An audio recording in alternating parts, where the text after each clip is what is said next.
आजकल जिस तरीके का हमारा यूजीसी नेट एग्ज़ाम का पैटर्न जो है वो सडनली कॉन्सेप्चुअल से फैक्चुअल की तरफ शिफ्ट हुआ है, उसी तरीके से आपके बाकी सारे जो पेपर्स होते हैं, वो भी कहीं न कहीं ऑब्जेक्टिव टाइप ऑफ क्वेश्चन से ही पूछे जाते हैं।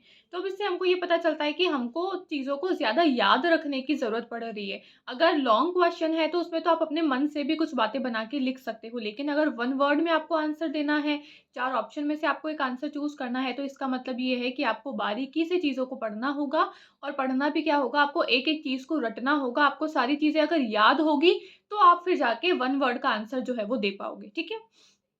अब आज इस शॉर्ट सी वीडियो में हम डिस्कस करेंगे कि आप फैक्ट्स को किस तरीके से मेमोराइज़ कर सकते हो, फैक्चुअल इन्फॉर्मेशन को किस तरीके से आप आसानी से याद रख सकते हो।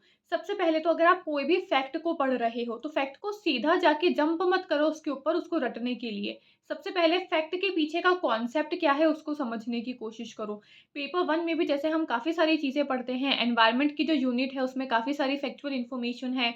हायर एजुकेशन में भी हमारे पास में काफ़ी सारी फैक्चुअल इन्फॉर्मेशन है, तो सबसे पहले आपको फैक्चुअल इन्फॉर्मेशन को रटने के लिए जंप नहीं करना है। उसके पीछे की कहानी क्या है, उसके पीछे का बैकग्राउंड क्या है, हिस्ट्री क्या है, उसके पीछे के कॉन्सेप्ट्स क्या है, वो आपको सबसे पहले समझने की कोशिश करनी है। अगर वो कॉन्सेप्ट समझ में आ जाएँगे, तो फिर चीज़ें रटनी थोड़ी आसान हो जाएगी, ठीक है?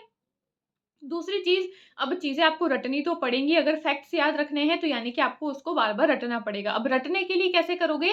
तो आप क्या कर सकते हो, जहाँ पे भी आपकी जो है ना स्टडी टेबल है, उसके आस-पास में आप कुछ चार्ट जो है वो लगा सकते हो।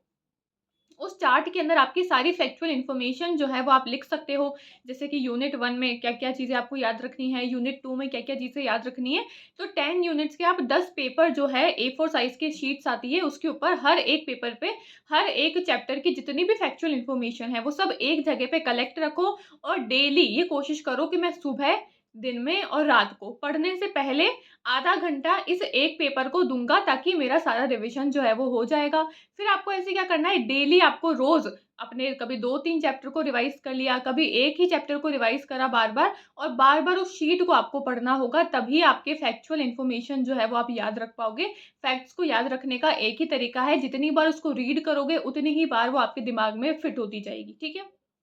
अब आप अगर किसी भी कॉम्पिटिटिव एग्ज़ाम की तैयारी कर रहे हो, आप अगर अफ़ोर्डेबल प्राइस में अच्छे से अच्छे कोर्स को सर्च कर रहे हो, तो आप गूगल प्ले स्टोर से एचएन अध्ययन के एप्लीकेशन को डाउनलोड कर सकते हो। हमारे पास में अफ़ोर्डेबल प्राइस में काफ़ी अच्छे कोर्सेज़ हैं, आप उसमें अपनी इच्छा अनुसार एनरोलमेंट ले सकते हो। हमारा कॉन्टैक्ट नंबर मैं यहाँ पे मेंशन कर दूँगी, अगर आपकी कोई भी क्वेरी है, कोई भी डाउट है, तो उस कॉन्टैक्ट नंबर के थ्रू आप हमारे साथ में कनेक्ट कर सकते हो। ठीक है? Thank you.